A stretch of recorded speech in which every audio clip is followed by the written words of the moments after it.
He stopped a speeding hearse. It seemed like a routine check, but when the officer opened the coffin, he was frozen in horror. Subscribe to the channel and write in the comments which country you're watching from. The sun had risen high over the vast Arizona desert, painting everything in a haze of shimmering heat long before midday had even fully arrived. The highway cut across the barren landscape like a lonely ribbon of asphalt, stretching endlessly toward a wavering horizon where mountains seemed to melt into the sky. The earth around it was a desiccated palette of dust, scattered rock, and brittle shrubs clinging stubbornly to life despite the unforgiving climate. Heat danced in the air, bending light into illusions, making faraway vehicles appear and disappear like ghosts drifting through the wilderness. It was a place where silence reigned, broken only by the occasional whine of engines slicing past at relentless speeds. Trooper Martin Harper navigated his patrol car along the shoulder of State Route 10 with the steady precision of a man who had driven this road 1,000 times before. The interior of his cruiser hummed quietly, the air conditioner working overtime to fend off the rising temperature outside. Harper sat upright behind the wheel, his dark brown eyes scanning the empty lanes with disciplined attentiveness. The weight of his badge rested on his chest like a familiar reminder of duty, and the tight weave of his uniform shirt felt reassuringly sturdy beneath his vest. His hands, steady and alert, rested near the wheel, never fully relaxed, while his gaze flickered constantly between the road ahead and the dashboard instruments. He had been on shift since dawn, performing the routine tasks of highway patrol that so frequently blurred into monotony. Speeders, now and then, a stalled car earlier that morning, a few curious glances from drivers passing by the ominous sight of flashing blue and red lights. It was the same pattern he had lived day after day across 8 long years of service. Yet, even through the repetition, Harper carried a deep conviction that vigilance was never wasted. Danger often disguised itself in the ordinary. He had learned that hard truth early in his career, long before medals and case files began to collect dust in his office drawer. He thought briefly of his wife, Danielle, already heading into her afternoon as she worked from home, balancing remote bookkeeping and managing their energetic young son. He allowed himself a brief smile, picturing the toddler's laughter echoing through their modest house. The memory offered a moment's warmth deeper than any desert sun. But peaceful thoughts could only linger for so long. His attention returned to the road with instinctive sharpness, trained not to miss even the smallest inconsistency. His work demanded that. Lives depended on that. A faded sign announcing the next rest stop passed by his window, and the cruiser's radar display beeped once, a quiet, steady alert. Harper glanced down and noticed a distant vehicle registering well above the speed limit. Speeding in a zone like this wasn't unusual. Drivers often felt emboldened by the empty road and the illusion that no one was watching.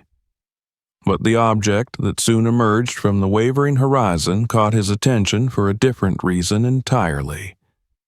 It was a hearse. A full-size black funeral hearse, the type associated with somber ceremonies and quiet processions. It glided across the asphalt at a velocity reserved for drivers in a hurry to catch flights or escape trouble. The boxy vehicle would ordinarily move with a reverent slowness, its very nature a signal of respect for the deceased. But this one behaved like it was late for a race, weaving slightly left and right when the lane should have been simple to follow. Harper leaned forward in his seat, narrow in his eyes. The radar confirmed the violation, 90 miles per hour in a 75 zone, and yet speed was only the beginning of what unsettled him. There was an uneasiness about the way the hearse moved, as though the driver was unsure or afraid of something behind them.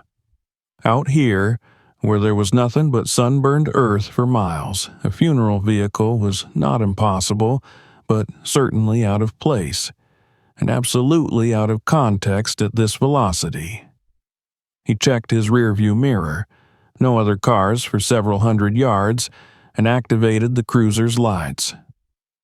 Red and blue strobes ignited against the harsh daylight like the sudden flash of a camera. He pressed the siren once, a single sharp cry that bounced off the surrounding desert. The hearse didn't immediately slow down. Instead, it drifted toward the center line as though the driver's hands had jerked on the wheel in surprise. Harper's pulse ticked upward, though his expression remained steady. For a long moment, the hearse continued at its wild pace, and Harper prepared himself for a potential pursuit. His grip tightened on the wheel, but then, suddenly, the vehicle decelerated.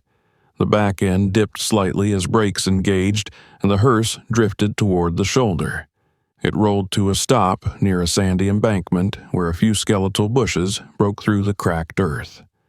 The positioning was awkward, not chosen for safety or convenience, but born from haste, or perhaps fear. Harper eased his patrol car behind the hearse, maintaining a cautious distance. Dust swirled lazily around the black vehicle, settling slowly against the oppressive stillness of the desert afternoon. He turned off the siren, leaving only the rotating lights to signal authority.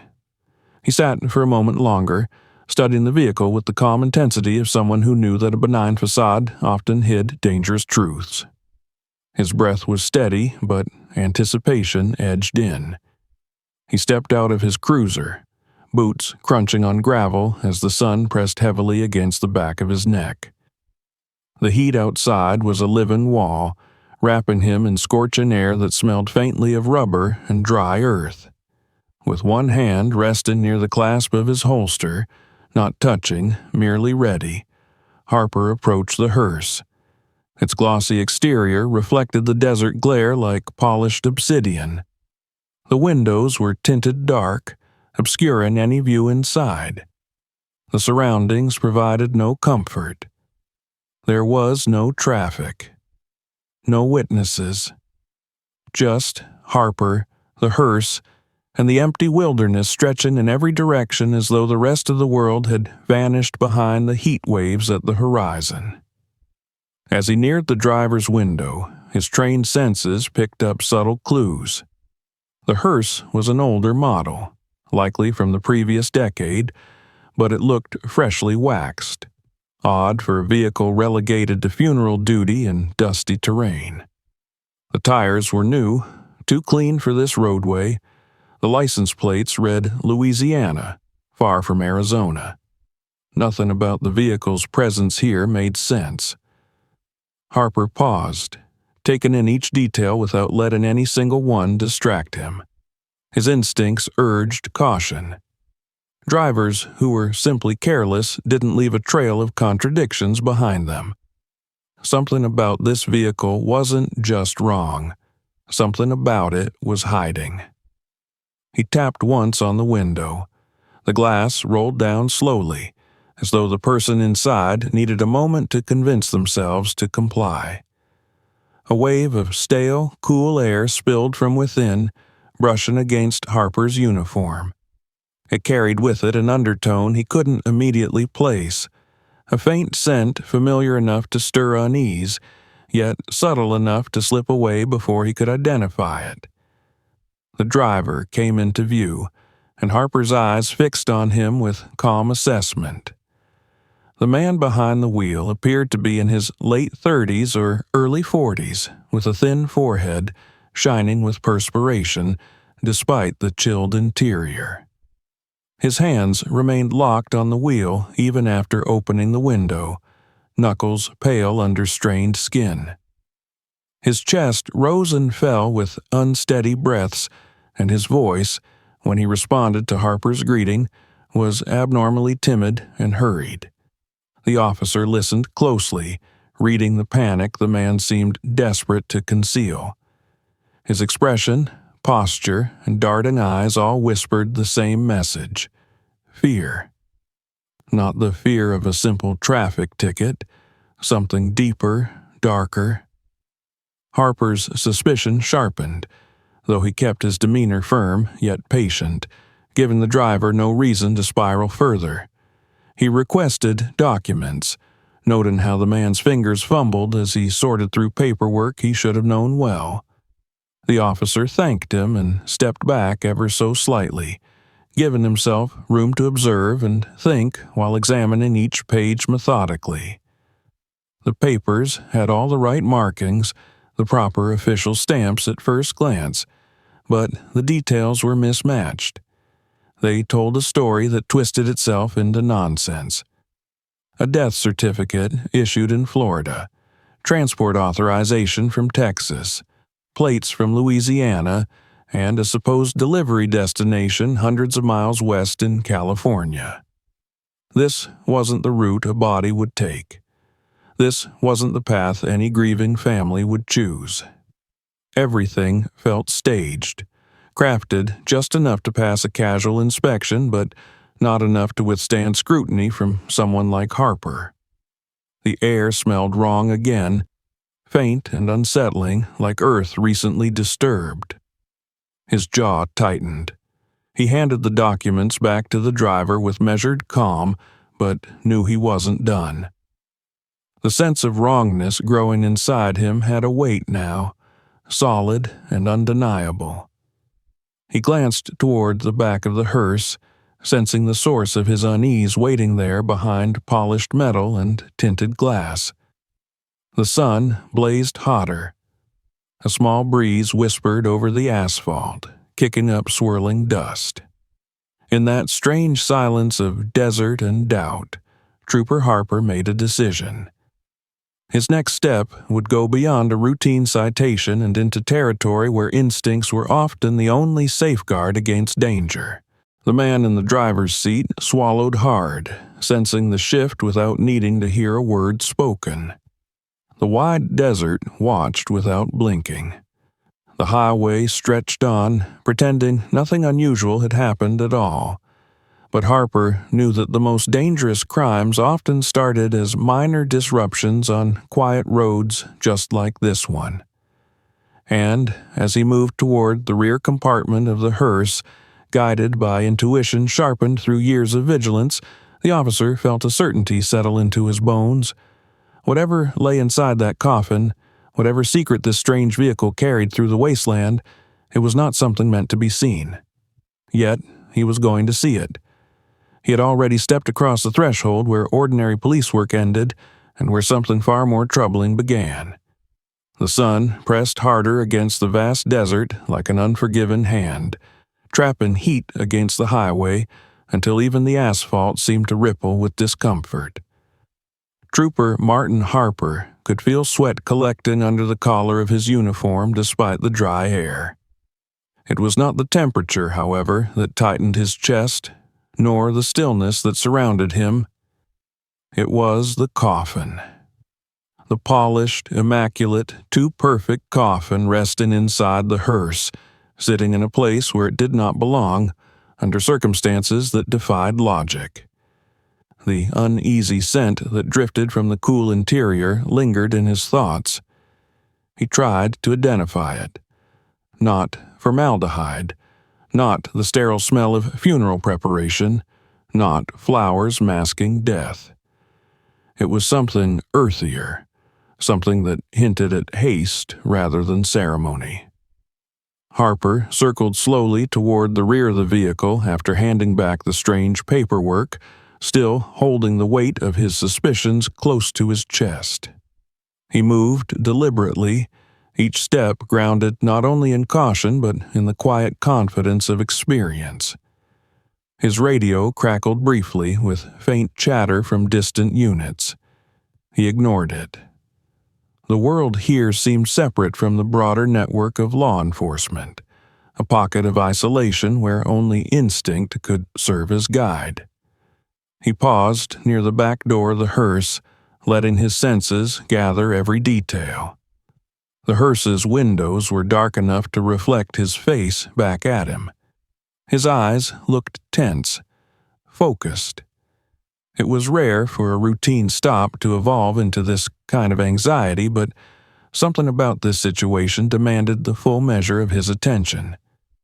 He took another step back to regain a full view of the driver.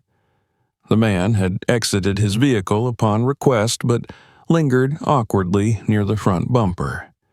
His hands rested stiffly against his thighs, fingers twitching in uneven spasms.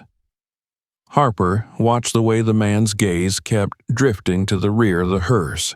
The way his pupils seemed to dilate each time Harper's hand reached for a latch or shift in stance suggested closer inspection. It was the gaze of someone afraid that a secret was seconds from being revealed. "Stay right there," Harper instructed firmly, though there was no need to raise his voice. Authority lay in the calm certainty with which he spoke. He approached with heightened alertness, ready to step back or draw his weapon if necessary. As his hand closed around the handle of the rear door, he noticed dust had gathered around the edges unevenly, as though it had been wiped in a hurry and not thoroughly enough to escape a trained eye. The hinges looked recently oiled, smoother than the vehicle's age should allow. It was the kind of maintenance done not for aesthetics, but function, and function usually implied recent use. He pulled the rear door slowly open, allowing cool, recycled air to wash over him again. It mingled unpleasantly with the blistering heat behind him, and the contrasting sensations made his skin prickle. Inside, the coffin lay secured by thick straps that appeared stronger than those typically meant simply to stabilize cargo. The hardware looked like it belonged more in a military transport vehicle than in a funeral car. The lid of the coffin sat just slightly uneven on its frame, as though lowered in haste or by hands unfamiliar with the solemnity of the task. Harper stepped closer, leaning in just enough to observe more details without compromising his own position. That strange scent was stronger now, pulsing from the narrow seam between lid and base. Harper turned his attention back to the driver, who attempted a tight-lipped smile that only made his nerves more obvious. The officer requested that the man provide clarification about the inconsistencies present in the transport documentation. He expected some degree of awkwardness. Grief could twist the behavior of individuals involved in transporting loved ones, but this was different. Fear had a scent, too, faint and sharp, and the man seemed drenched in it. The driver stumbled through an explanation that was more apology than information. He spoke too quickly, mixing names and states as though he had memorized them from a script rather than lived any of the events. His own uncertainty gnawed holes in his story. Harper did not interrupt. He simply observed, letting the man's own words unravel the truth. If this had been a grieving father or loyal funeral attendant, their confusion would be laced with sorrow. Instead, this man's panic formed a pressure that threatened to burst into flight at any second. Harper shifted his gaze once more toward the coffin. Something pulsed beneath its surface, not movement but expectation. He resolved then that he would see inside. The papers, the route, the speed, the driver's behavior all pointed to something more than misguided transport, something that could endanger lives. But caution demanded that procedure be followed even when danger lurked. He stepped back to the driver's side, feeling the man's tension spike as he approached. The officer informed him that there were discrepancies requiring further inspection. His voice remained level, but the intent behind it was steel hard. The driver tried to protest, stumbling over claims of respect for the deceased, but Harper saw through the feigned indignation. Nothing about the man spoke of reverence or grief, not even a hint of empathy toward the supposed passenger. With his hand hovering near the microphone on his shoulder, Harper requested backup support. He kept his tone brisk but neutral, ensuring he revealed nothing that would betray uncertainty. The wide desert would delay assistance, he knew. Help would come, but not quickly. Harper remained alone with the man, the vehicle, and the coffin that refused to be ignored. His eyes scanned details again, building a mental map of everything he had seen. The vehicle's spotless condition suggested a recent deep cleaning, yet fresh earth marked the rear floor. It was trapped in the carpet fibers, clinging to the undercarriage. That soil did not belong here. And if the coffin had been handled properly in a mortuary environment, there would be no such residue, nor would it carry the scent of ground freshly disturbed. The man wiped at his brow, flinching when his hand trembled visibly. Norman funeral transport specialists tended to carry themselves with a sort of practiced solemnity, having confronted death enough times to stand firm under its weight. Yet this driver could barely maintain eye contact without his throat tightening around an unspoken truth. Something inside the hearse terrified him. Something, or someone. Harper stepped away and allowed the silence to stretch taut between them. His presence, solid and unwavering, exerted pressure not through words, but through expectation. The driver's breathing grew louder, fast and shallow, as though the stillness itself demanded he confess. But confession did not come. Panic settled more deeply into his expression, carving lines around his eyes and stiffening his jaw. Harper knew then that the man might attempt to run. It was only a matter of when, not if. He positioned himself so he could react quickly if the driver made a sudden move. The stillness of the desert became a stage for tension. The bright sun turned the hearse into a glossy, obsidian monolith that seemed too clean to be a part of the gritty landscape. Harper's heartbeat slowed, focused. He was trained to narrow his world down to the threat, and right now the threat radiated from the rear of that vehicle like a beacon. He reached into the car, maintaining a firm distance from the driver, and inspected the inside more closely. The back held equipment he expected: utility straps, hooks, a few scattered items, but also tools that didn't belong in a funeral hearse. Medical-grade restraints tucked near a storage compartment, unused but ready for application. Hydraulic fastenings not needed for normal transport. A ventilation control switch that had been hastily mounted. Details that added up to something sinister. He mentally replayed the man's shaky recounting of names and locations. The deceased had been said to be on their way to California.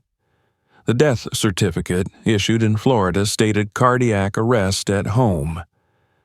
The authorization from Texas listed immediate transport but lacked any signatures from family members. All of it pointed toward a hasty fabrication. Even the coffin itself felt wrong. Too heavy for an empty one. Too heavily reinforced for a simple wooden container. It wasn't built to honor the dead. It was built to conceal something, or someone. Harper lifted his gaze once more to the driver, whose shoulders drooped beneath invisible weight. The man now looked less like a criminal and more like someone forced into a role he neither chose nor understood. But, whether willing participant or terrified pawn, he held information Harper needed. The trooper tightened his stance. Backup was on the way, but the desert was wide and the minutes stretched long. Harper felt the steady rise and fall of his own breathing as he prepared to push this encounter to the next step. The question was no longer whether something was wrong, but just how wrong it was. He stepped closer to the coffin, placing his palm flat against the polished wood. The surface was cold, unnaturally so, considering the blazing heat outside. A low unease churned in his chest, as though the coffin itself had a heartbeat he couldn't hear but could somehow sense. Harper withdrew his hand and turned toward the driver, locking eyes with a steady gaze that communicated a truth beyond words. This was not over, and Harper was going to uncover everything hidden inside that lacquered shell. The man's expression tightened, jaw quivering as though he understood that the officer was no longer operating under routine curiosity, but under certainty that demanded answers. Harper remained silent, letting the presence of the sealed coffin speak loudly enough. The desert wind seemed to pause, the vast emptiness around them holding its breath. Whatever lay inside that coffin was closer to discovery than it ever had been. And both men knew there was nothing left to mask the truth for much longer. The moment would come when Harper opened that lid, and then the secrets locked inside would no longer be secrets. They would become evidence, consequences, and irrevocable reality. The next move belonged to him, and he was ready to take it. The stillness of the highway lingered in the air like tension before a storm. Trooper Harper could hear every small detail, the faint hum of his patrol cruiser's engine idling behind him, the subtle crunch of gravel beneath his boots when he shifted his weight, the uneven cadence of the driver's breathing. In the vast silence of the desert, those sounds felt magnified, not merely noises, but signals, clues pointing him toward a truth too large to ignore. The coffin was the core of that truth, looming behind him with an oppressive weight that seemed disproportionate even to its solid construction. Harper took a step back to further assess the situation, feeling the sun force heat through the layers of his uniform. His mind sifted through every detail he had gathered, paper trails that defied logic, geographic contradictions, fresh soil, new bolts, a trembling driver who seemed to break a little more each minute. The coffin lingered in the back of his perception like a steady pulse of danger, its silent presence mocking any attempt to treat this stop as routine. That quiet dread rising inside him wasn't imagination. It was intuition, a voice he trusted above all else. He returned to the driver, who stood stiffly, with hands pressed against his thighs as if he needed the gesture to remember how to remain upright. Sweat rolled down his temples, leaving trails of anxiety behind. His eyes flicked about nervously, searching for an escape route that did not exist. Harper studied the man carefully, noting the twitch in his jaw, the way his gaze skittered away when met with authority. Some people grew defensive under pressure, others grew unpredictable. This man was edging toward the latter. Calm and firm, Harper informed him that the back compartment would need to be inspected more thoroughly. The driver's breath hitched. His lips parted as though he wanted to protest, but no coherent objection formed. Instead, he managed a thin whisper that faded into the heat.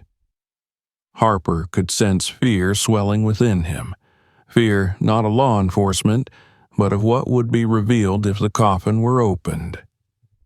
The trooper maintained measured distance, but the driver's panic twitched in the air like static. Harper's hand hovered near his holster, not threatening, but ready. He turned back to the hearse. Remaining cautious, he approached the back once again, this time studying the hardware more closely. The straps securing the coffin were too industrial, too reinforced. They were designed to endure sudden stops, sharp turns, even crashes. Normal casket straps were never built to withstand that. Something inside needed to be restrained, not in reverence, but in control. A chill ran uninvited down Harper's spine despite the heat radiating from the desert. The coffin held secrets layered thick as the varnish sealing its exterior. His instincts barked at him louder now. Someone was inside. Someone who was not dead. Before taking any irreversible step, Harper moved to his radio. He called for backup again, this time using clipped, direct phrasing that conveyed urgency without amplifying the driver's rising panic. Units were dispatched but would take time to arrive. In the lonely sprawl of the desert, minutes stretched like hours. As he waited, Harper scanned the horizon. The heat haze swallowed everything beyond a few miles, transforming the road into a wavering mirage. There would be no sudden arrivals, no quick interventions. This was his scene to handle until help reached him. Returning to the driver, he requested that the man keep his hands visible. The driver nodded frantically, pressing his palms to the hood of the hearse as though the metal grounded him. His eyes were wide now, as if he expected death to burst from the coffin at any moment and drag him into the shadows he tried so desperately to outrun. The fear looked genuine, but fear did not exonerate. If anything, it confirmed that he knew what kind of evil he had been tasked to transport. Harper took a slow breath and began his systematic approach to the coffin. He removed the strap hooks one by one, listening for any sound from inside. He paused between each unlatching, gauging movement or resistance. Silence answered. The stillness felt suffocating, thick enough to cling to his skin. He noticed the lid had faint scuffs near the seam, as if someone had repeatedly attempted to force it open from within. Scratches were barely visible, but present. Marks of desperation rather than design. Harper's heartbeat accelerated, though his hands remained steady. There was no doubt left. The coffin had not been used to host the dead. It was a prison, one meant to ensure the captive never saw daylight again. Before he could take further action, a muffled shift broke the silence. It was subtle, a faint scrape of movement, a dull thud like something or someone pressing weakly against the interior. Harper's breath stopped. He leaned in closer, ear inches from the polished coffin lid. The sound came again, this time unmistakable. Something was alive inside. The realization hit him with a gravity more profound than fear. Whoever was inside had been enduring isolation, darkness, and a limited supply of air, possibly for hours, maybe longer. Harper acted without hesitation. He searched for tools, spotting a metal pry bar secured in the equipment compartment of the hearse. The driver's eyes widened when he saw Harper retrieve the bar, and the man's knees nearly buckled. His voice finally cracked out a plea, disjointed words begging the officer not to open the coffin. It was a plea Harper disregarded entirely. He marched back to the coffin, digging the pry bar beneath the seam. The wood resisted, but the trooper's determination hardened every muscle in his body. He leveraged his strength, hearing the nails squeal as they loosened. Sweat mixed with dust on his forehead as he forced the bar deeper. Just as he gained traction, the driver lurched forward a step, his fear driving recklessness. Harper reacted instantly, spinning to fix the man with a glare sharp enough to freeze him mid-motion. "Don't move," Harper said, voice low but iron, for the first time revealing a fraction of the seriousness building inside him. Even in the lonely desert, authority like that was absolute. The man retreated, eyes fixed on the coffin as though expecting it to explode open. Harper returned to his task. With a final wrench, the lid gave way enough to allow a breath of stale, tainted air to escape. The odor intensified, sweat, fear, confinement. Not rot, not death. He widened the gap further, steady in his movements but desperate in his mission. The driver made a strangled noise behind him, one that spoke more to impending ruin than to moral guilt. Then Harper saw it. A hand. Pale, thin, trembling, bound at the wrist by hospital restraints. The fingers clawed upward, reaching not for attack, but for salvation. Harper immediately dropped the pry bar and pushed the lid open fully with his hands, revealing a human body curled unnaturally tight. Eyes closed, lips cracked, chest rising in shallow, frantic breaths. The figure was alive. Barely. Harper leaned in and pressed 2 fingers to the captive's neck, feeling the desperate pulse fight against fading strength.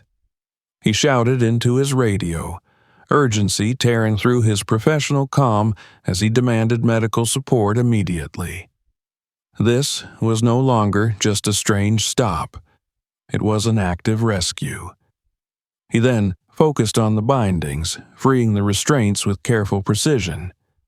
The man inside gasped weakly as fresh air touched his skin.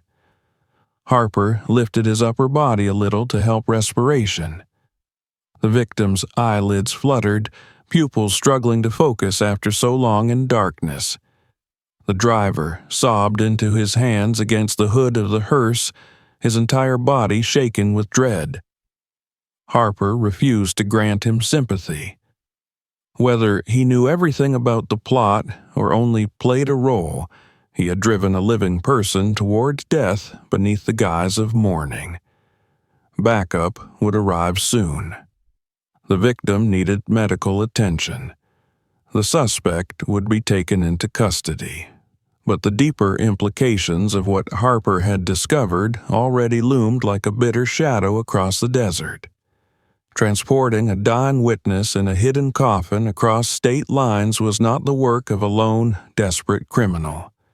It was orchestrated, coordinated, professional, built on a design meant to bypass law enforcement at every turn.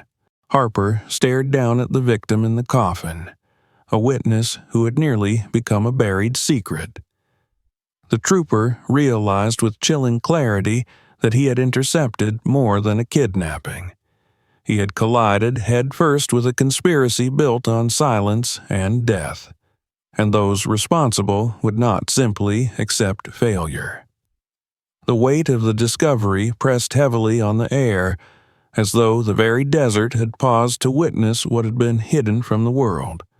Trooper Harper did not allow himself more than a heartbeat of shock before shifting into urgent focus. His training surged forward like a current, propelling his movements into sharp efficiency.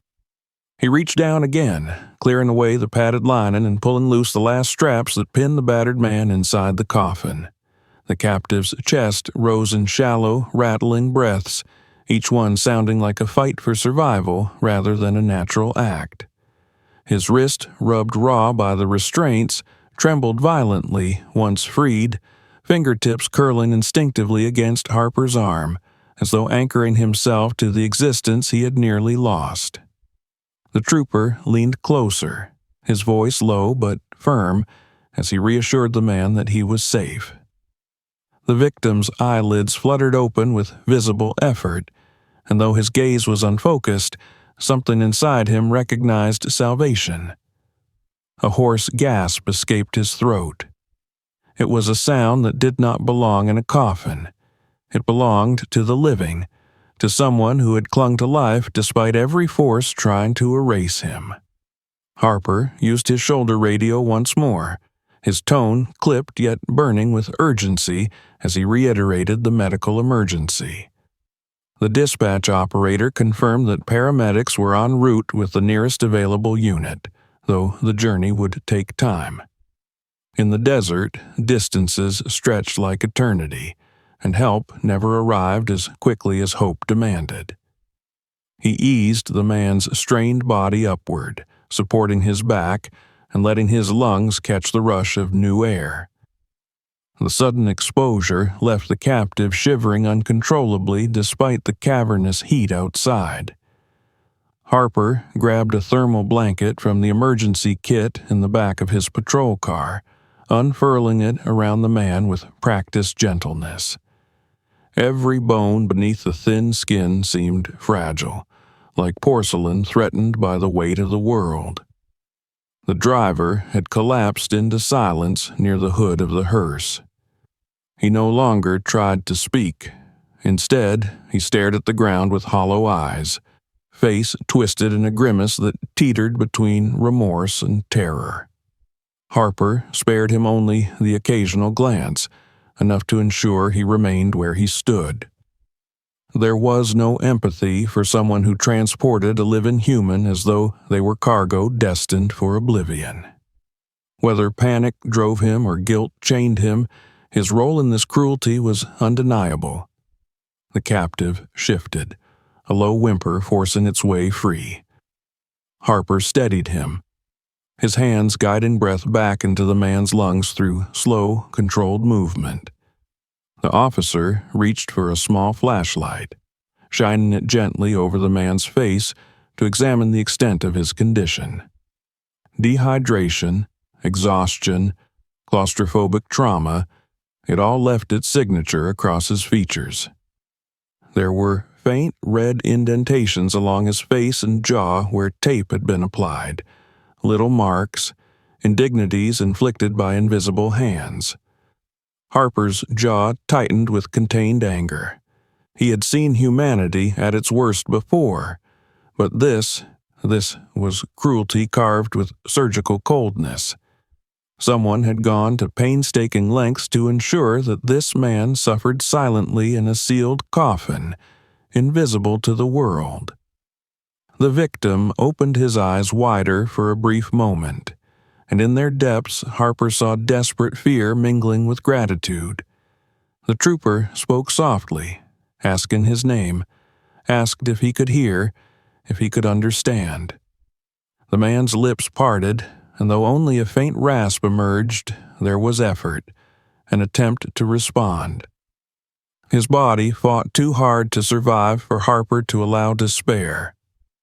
With a reassuring nod, Harper reached for his radio again to press the urgency, emphasizing that the captive's condition was rapidly deteriorating. The dispatcher confirmed that the ambulance was closing in, but time remained a merciless adversary.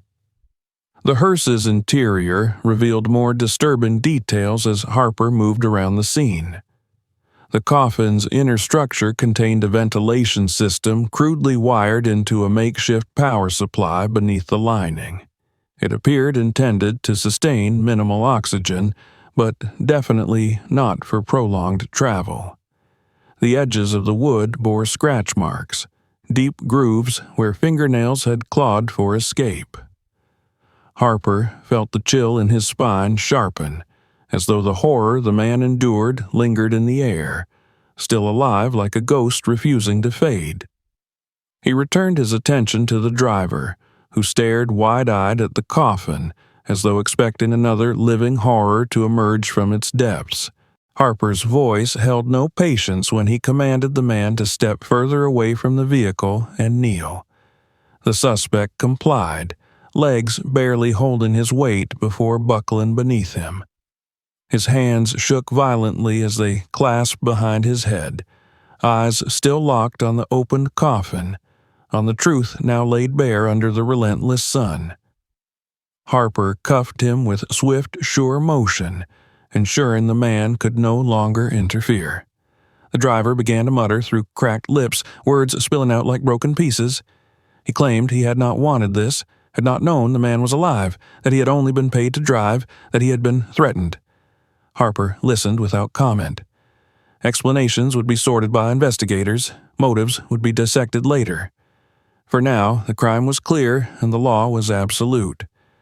The minutes crawled by, heavy with urgency and anticipation. Harper stayed close to the rescued man, assessing his condition repeatedly. He checked pulse, breathing, responsiveness. He spoke in steady tones designed to pull the man back from the brink each time his gaze grew distant, reminding him that he was no longer trapped, that the lid would never again close above him. The desert heat swelled as the sun climbed higher, and Harper shielded the man from direct sunlight, holding the blanket overhead like a makeshift canopy. Every action was deliberate, anchored in the refusal to let the victim slip away after surviving so much. Finally, the distant wail of a siren sliced through the oppressive quiet. The ambulance burst into sight, tearing down the open highway like salvation arriving on wheels. Dust plumes trailed behind it as the vehicle braked sharply near the patrol cruiser. The paramedics disembarked with urgency, carrying medical gear and oxygen tanks toward the hearse. Harper stepped aside but stayed close as the professionals evaluated the man's condition. They moved quickly yet carefully, lifting him onto a stretcher and administering oxygen. The man's breathing deepened under the mask, chest expanding with newfound strength. Relief tensed Harper's shoulders, warming his determination with proof that intervention had happened just in time. The paramedic in charge glanced at Harper, eyes speaking louder than gratitude needed to.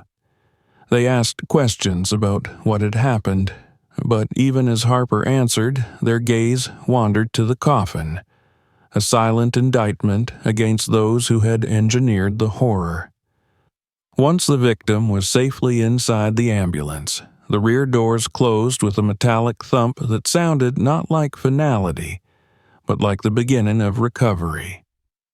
The siren wailed again as the vehicle accelerated, racing toward the nearest hospital where professionals awaited. Harper watched its lights flare against the bright sky, a contrast of life cutting through the stark desert color. The scene became quieter again, though not as still. A crime had been disrupted. The captive lived, and the man responsible, at least in part, remained bound and powerless in the dust. Backup arrived moments later, 2 patrol units followed by unmarked vehicles carrying federal agents. Their faces were expressions of controlled alarm, bordering on disbelief when Harper revealed the constructed ventilation system, the restraints, the desperate scratches lining the coffin's interior. They exchanged glances that carried weighty knowledge. This was not random. This was planned. This was connected to something larger. As investigators swarmed the scene, photographing, cataloging, tearing back every layer of the coffin's deception, Harper stood slightly apart, mind already racing ahead. The victim had not simply been kidnapped.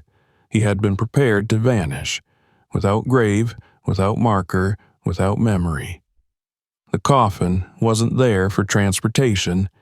It was meant to be a grave disguised as a vessel for death. Harper's eyes traveled again to the bound driver, whose panic had sunk into quiet resignation.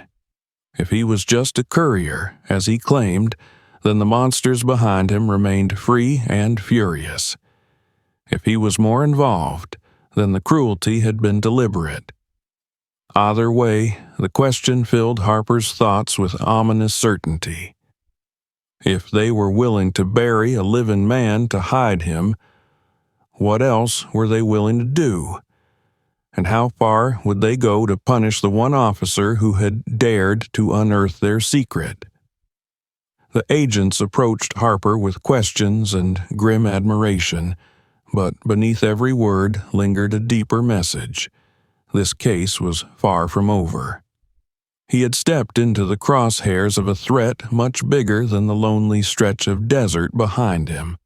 And though the daylight exposed the horror today, shadows would not let the truth rest. Harper stood tall as gusts of wind blew dust across the highway. His heartbeat was loud but steady. He had saved a life, yes, but he had also disrupted a crime that wasn't meant to be discovered. The forces behind it would not forget. The next steps would be dangerous. Yet for Martin Harper, retreat was never an option.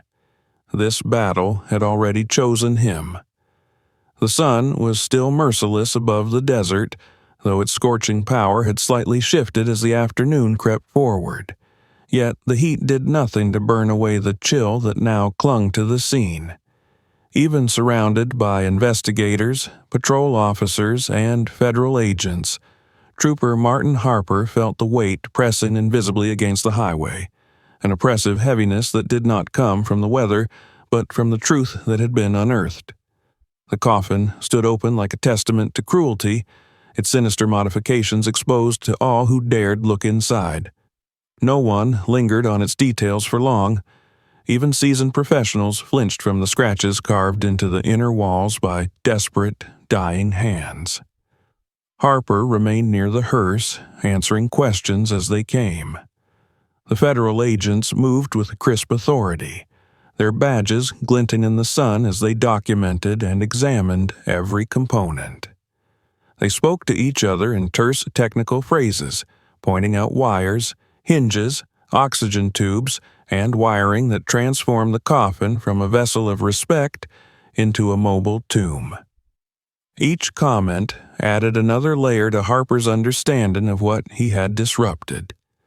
The ventilation mechanism was not sophisticated, but it was deliberate. It had been designed to ensure someone survived just long enough to reach their final destination, where they would die unseen and be disposed of without record. A paramedic who had remained after escorting the ambulance away came to Harper with a brief update relayed from the medical team. The rescued man remained in critical condition, but they believed he would hold on. He had suffered severe dehydration and oxygen deprivation. They expected brain damage to be minimal, though full recovery would require time. When the paramedic mentioned that the man had been under heavy sedation recently, Harper's concern deepened.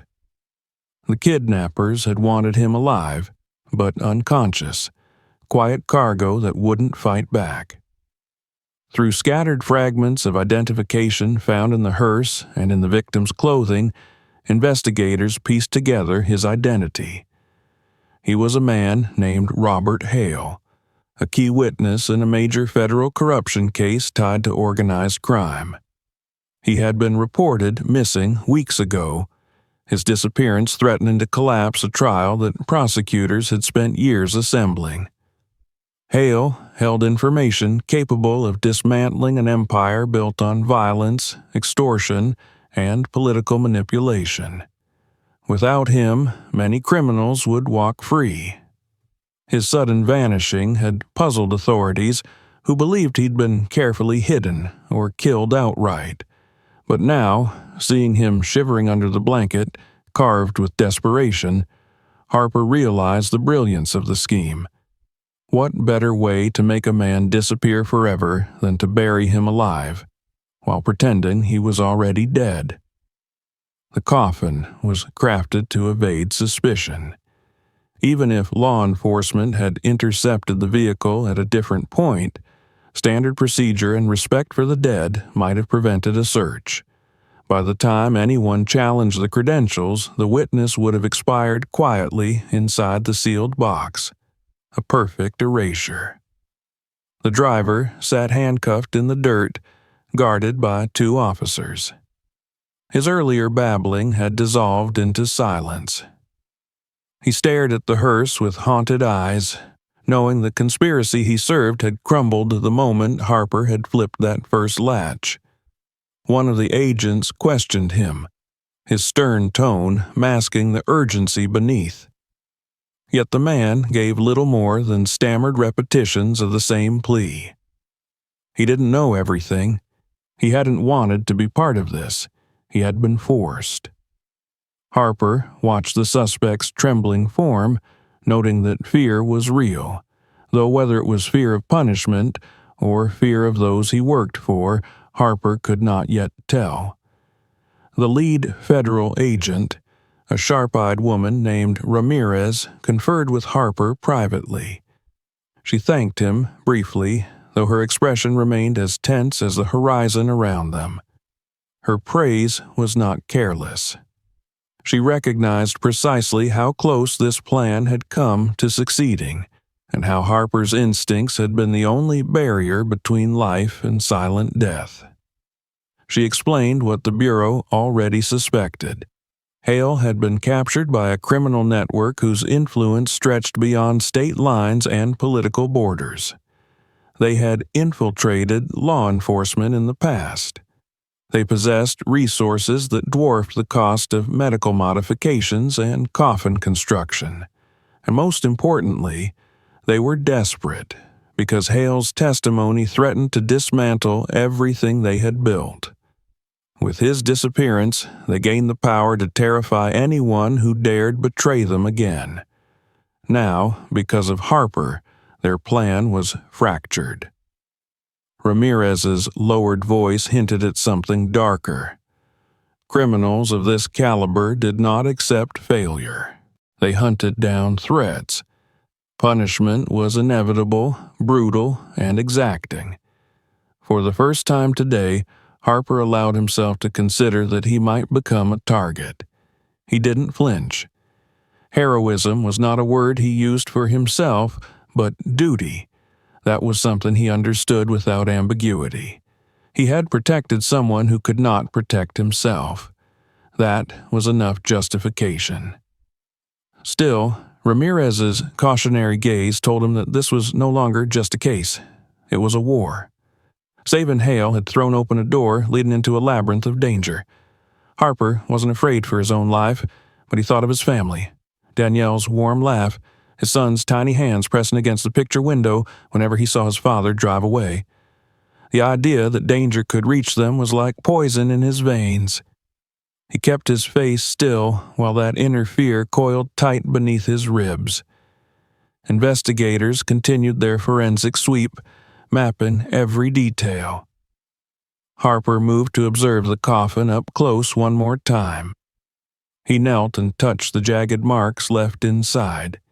Each groove carved into the wood was a testament to terror, panic that swelled in total darkness while air ran thin. Harper felt his pulse shift, his chest tightening with quiet rage. Whoever did this had inflicted a cruelty that required intent, imagination, and utter lack of conscience. The thought sharpened his resolve. As additional federal vehicles pulled up along the deserted stretch of highway, reporters remained absent for now. But Harper knew that soon this place would buzz with cameras, questions, speculation. He did not crave recognition. If anything, attention would only draw danger closer. Yet, he also knew that the rescued man's story needed to be told. The world had to understand what horrors had been planned in secrecy. Exposure could be armor. A pair of agents wheeled the coffin toward one of the waiting vehicles. Even surrounded by people, the object seemed to exude the same sinister presence. If its craftsmanship had been discovered at a mortuary or warehouse, the coffin might have been mistaken for a peculiar but harmless object. Instead, its ugly truth had been laid bare under relentless sunlight. Harper stepped away when asked, offering space for evidence collection. His boots pressed into dust that barely shifted beneath him. So much of the desert appeared lifeless, yet such darkness had been carried across it inside this hearse.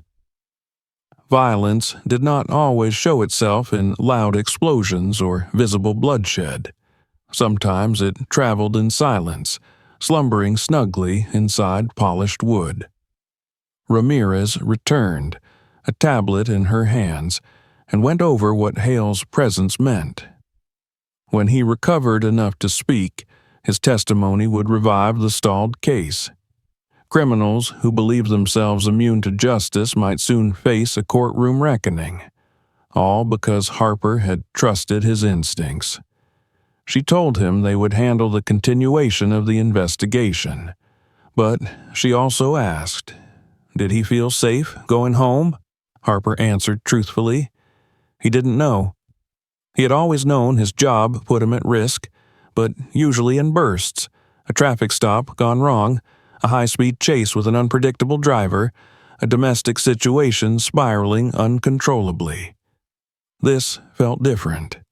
This danger carried intention and persistence. A threat launched by strategists, not by the reckless. It could arrive anywhere. At his home, the grocery store, a playground.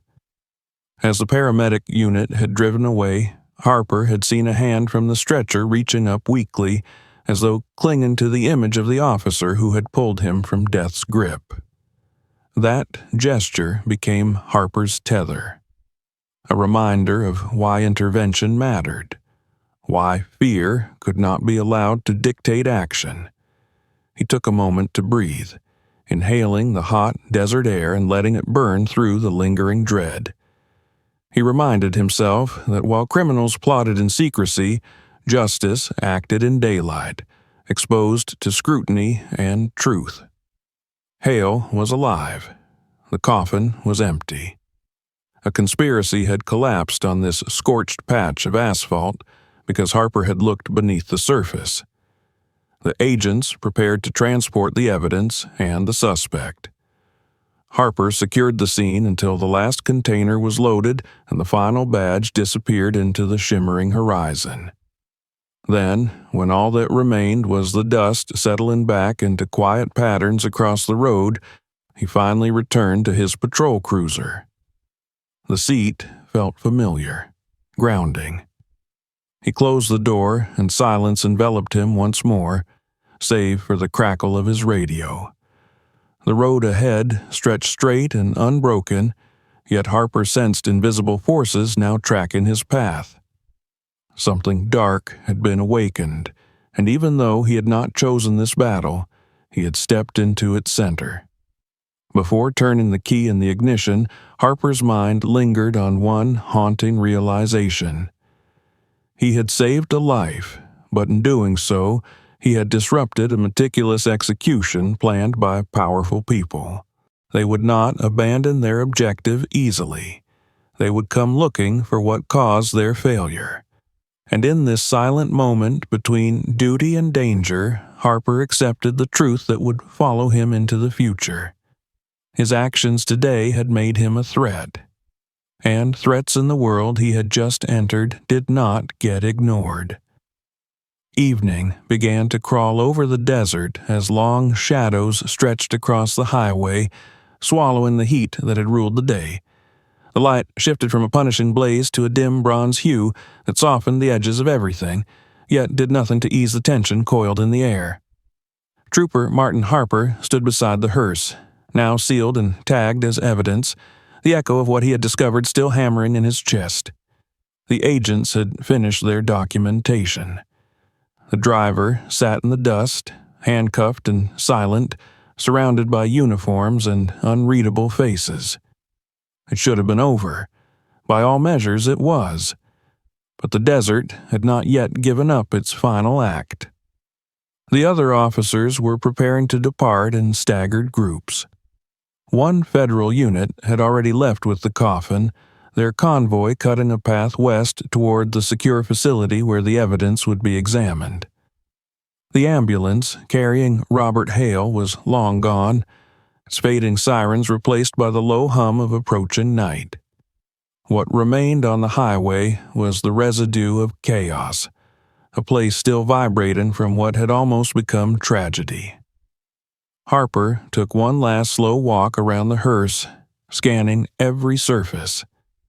The car sat like a corpse of its own, hollowed of its terrible purpose. He paused at the driver's side door and stared at the reflection of himself in the window. The glass caught his image in fragments, his badge glinting in the low light, the dust smudged across his uniform, the exhaustion sinking into the corners of his eyes. He had done everything right, yet the unease that had haunted him since prying open the coffin refused to let go. It was an instinct that lived deep, something older than procedure. It whispered that danger was never gone simply because the paperwork said so. The suspect, still kneeling in the dirt, shifted uncomfortably. Harper glanced at him again. The man's lips moved in quiet murmurs that carried no sound. Maybe prayer, maybe madness. But there was a tremor in his shoulders, a tension not of resignation, but of calculation. Harper recognized that body language. He had seen it in men cornered in alleyways, in fugitives moments before flight. It was the tightening coil before a desperate leap. He approached, signaling to the nearby deputy who stood guard. "Keep your eyes sharp," he muttered under his breath, though his tone carried the weight of a warning. The deputy nodded, adjusting his stance. The man on the ground said nothing. But when Harper crouched slightly to recheck the handcuffs, he caught the glint of something new. Sweat on the suspect's temple, yes, but beneath it, a flicker of determination. His breathing had changed, measured, steady.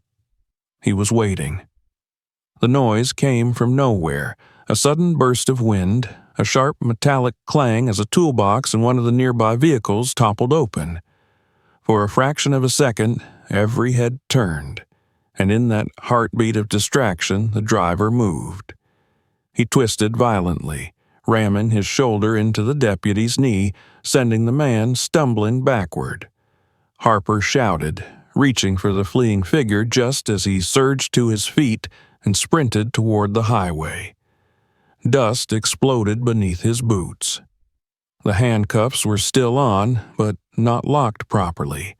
Somehow loosened, maybe from constant twisting or deliberate tampering. Harper's adrenaline surged, clearing fatigue from his body as he broke into pursuit.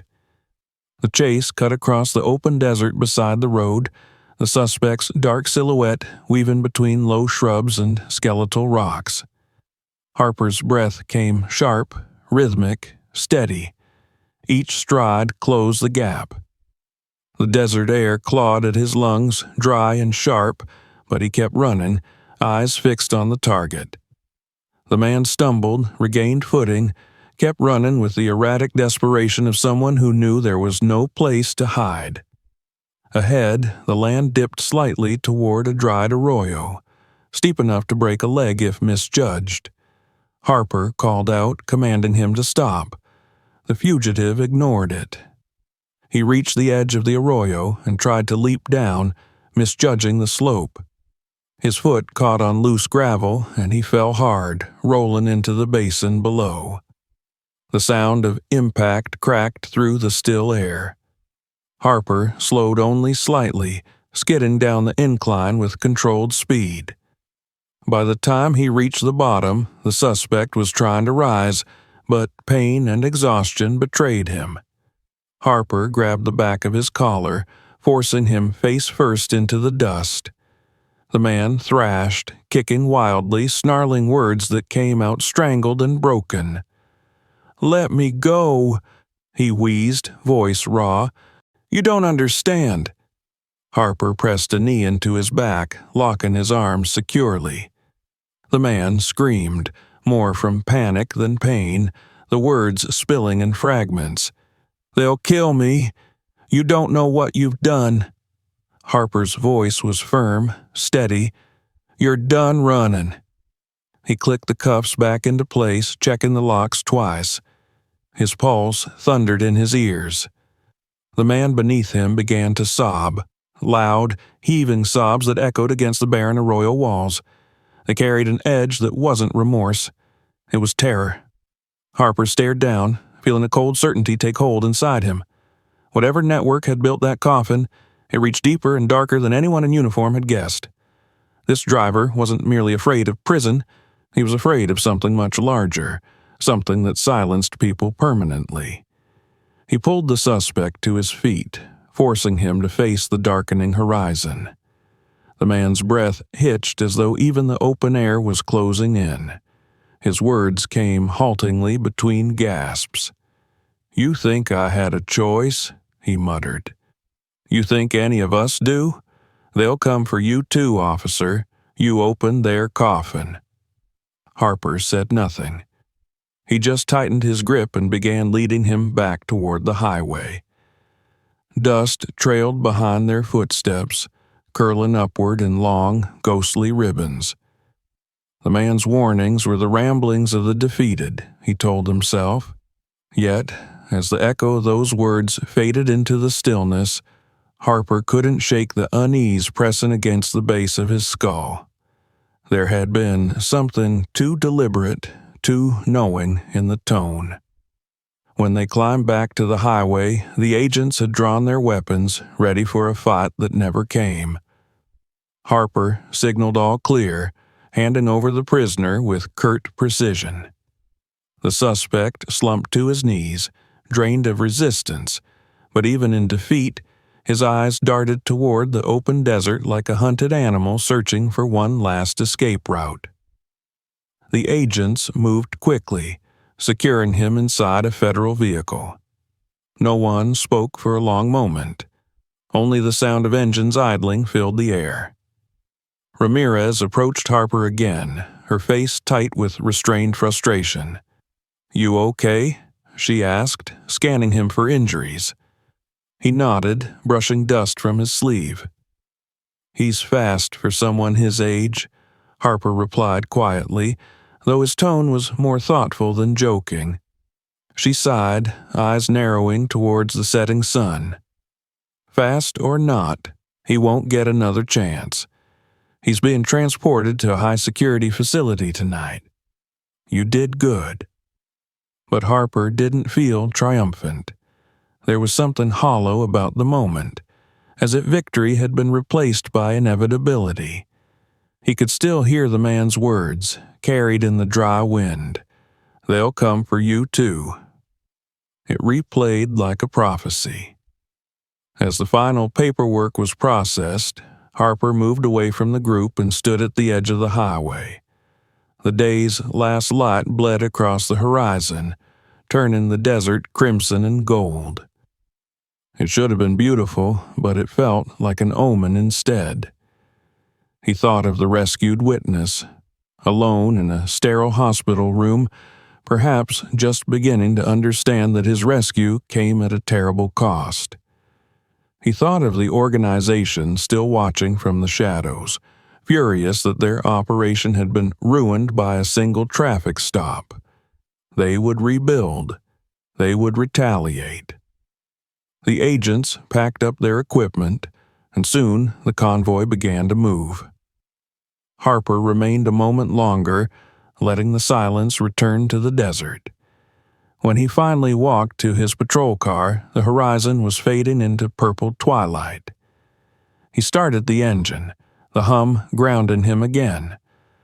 The highway ahead stretched endless and uncertain. He knew that tonight, somewhere beyond the reach of his headlights, phone calls would be made, names whispered, decisions drawn. Men who thrived on secrecy would begin searching for the officer who had dared pry open their coffin. The radio crackled softly. Headquarters checked in, asking for a final update before the report was closed. Harper gave the standard summary, his voice steady and professional. But when he signed off, he didn't feel the sense of closure those words implied. Instead, he felt the shift, the invisible ripple of consequence spreading outward from this place. He stared at the darkened road ahead and realized that this night was not an ending. It was a beginning. Somewhere, plans were already in motion to erase the man who had broken their silence. He had done what was right, but right didn't guarantee safety. Justice had a price, and Harper had just started paying it. The stars began to emerge overhead, one by one, cold and distant. He put the cruiser in gear, driving into the deepening night, the hum of tires on asphalt echoing like a heartbeat through the emptiness. Behind him, the desert swallowed the scene once more, covering the tracks of violence and revelation beneath its indifferent dust. But the memory of the coffin, Its chill interior, its silent prisoner, its promise of death would not fade. It would follow him wherever he went, as constant as the road itself. And somewhere in the shadows beyond that vast horizon, the men he had defied were already awake, already angry, already moving. Night had fallen by the time Harper returned to the station. The fluorescent lights overhead hummed as if whispering a warning only he could hear. His report lay complete in the system, the paperwork filed, the evidence secured, the suspect transported. On the surface, everything was done. The shift could end. Another officer might have been satisfied with a job well executed and gone home carrying the pride of saving a life. But as Harper stepped out into the cooling night air, he felt none of that assurance. The desert wind carried not relief, but a shiver, a reminder that some battles didn't end with signatures on a form. His cruiser rolled through the quiet streets on autopilot, guided more by muscle memory than conscious thought. The town of Red Mesa slumbered under a scattered blanket of streetlights, each pool of brightness surrounded by darkness, pressing close like a living thing. Harper watched the shadows blur past his windows, knowing too well that danger often preferred the dark. His mind played the day back in relentless detail. The speeding hearse, the slick papers, the trembling driver, the coffin's lid lifting to reveal a living nightmare. The rescue had been a victory, yes, but it was also an invitation, a message to those hiding in the cracks of the world that he was willing to expose them. And they would respond. When he pulled into his driveway, the porch light flicked on automatically, illuminating the modest house where Danielle waited inside. The sight of home always eased the tension in his shoulders, but tonight it did little to loosen the knot that seemed to have permanently lodged itself beneath his sternum. He sat in the car a moment longer, gripping the steering wheel. He didn't want to bring the day's darkness through that front door. He wanted his family untouched by what he had uncovered. But he knew monsters didn't stop at property lines. He finally stepped out, walking quietly to avoid waking their son. Danielle met him at the door, concern etched into her features as soon as she saw the weariness in his eyes. She wrapped her arms around him, and for a brief moment, he allowed himself to sink into that embrace, into the safety and warmth she offered. He breathed in the scent of home, something soft and real that reminded him why he put himself between others and danger. When she asked if he was all right, he nodded, offering the reassuring smile he had perfected over years of service. But she saw through it, gently touching his cheek. She didn't press him. Not yet. She trusted that he would speak when he was ready. After she went to check on their son, Harper lingered in the kitchen, staring at the refrigerator door where colorful artwork and family photos were pinned. A drawing of him in uniform, holding hands with a stick-figured child, caught his eye. His son had drawn it when asked what a hero looked like. Harper swallowed hard. The badge on the drawing was oversized, like a shield protecting them both. The innocence of the picture made his chest ache. Heroes weren't supposed to bring danger home with them. He stepped outside again, leaning against the porch railing. The neighborhood was silent, except for the occasional chirp of crickets. Yet, Harper scanned the street more than once. A lone car drove slowly down the block, not enough to be suspicious, but enough to make him take note. He couldn't shake the feeling that eyes were on him, watching, calculating. He went back inside only when the cool air began to bite.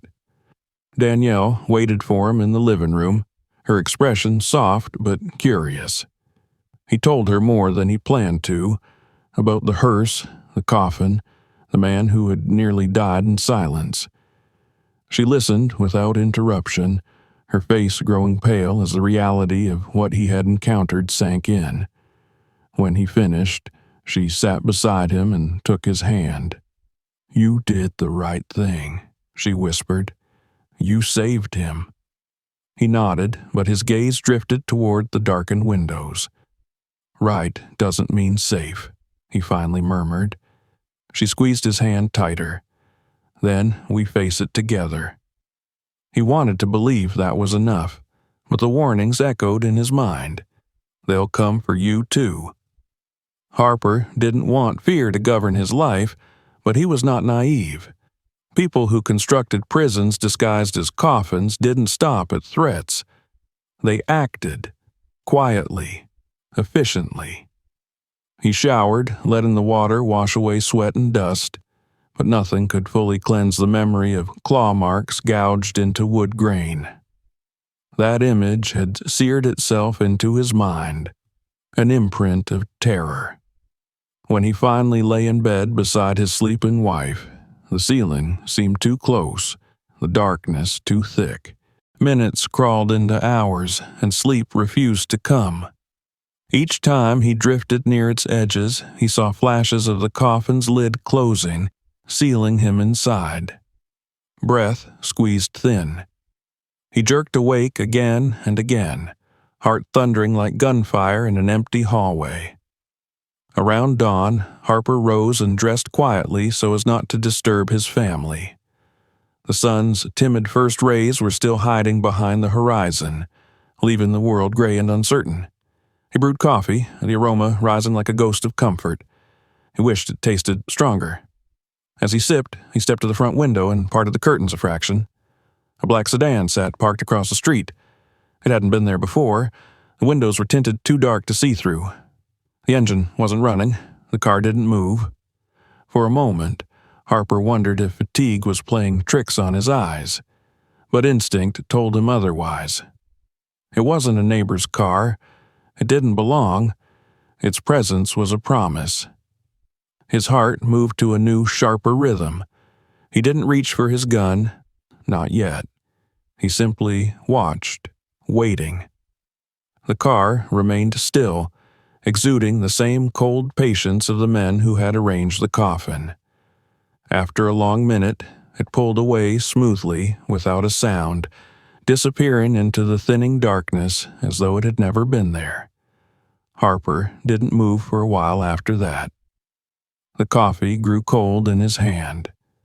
The danger had arrived, not in gunfire or confrontation, but in quiet observation. They were not rushing. They were studying him, learning his habits, making sure he understood he was no longer anonymous. The war that had begun on that highway would not fade quietly. When Harper finally walked out front to collect the newspaper, he spotted a folded piece of paper tucked into the bushes near the porch. He scanned the street, empty now. He picked up the note and unfolded it with controlled hands. A single line was printed in bold black type, the kind of ink that stained fingertips. "You should have let him die." The words stared up at him like a curse. Carefully, Harper folded the note again and slid it into his pocket. He would report it, file it as evidence. But before he walked back inside, he lifted his eyes to the horizon, where the first light struck the desert floor. If they expected fear to make him back down, they had miscalculated. The threat didn't weaken him. It solidified his resolve. He had lifted the lid on something monstrous, yes, and monsters would always fight to stay hidden. But some men were born to pull them into the light. As he looked at his home, his wife inside brewing a second cup of coffee, his son soon to wake with sleepy questions, Harper understood that his life would never return to the way it was before yesterday. He had stepped into a story that would follow him, test him, hunt him. He couldn't guarantee safety. He couldn't guarantee peace. But he could guarantee one thing. He would never close his eyes to evil. Not now. Not after what he had seen. The desert sun broke fully over the horizon, bathing the quiet street in gold. Harper squared his shoulders and stepped inside, the weight of duty and a family's trust settling equally across his heart. The war had only begun, and he was ready for whatever came next.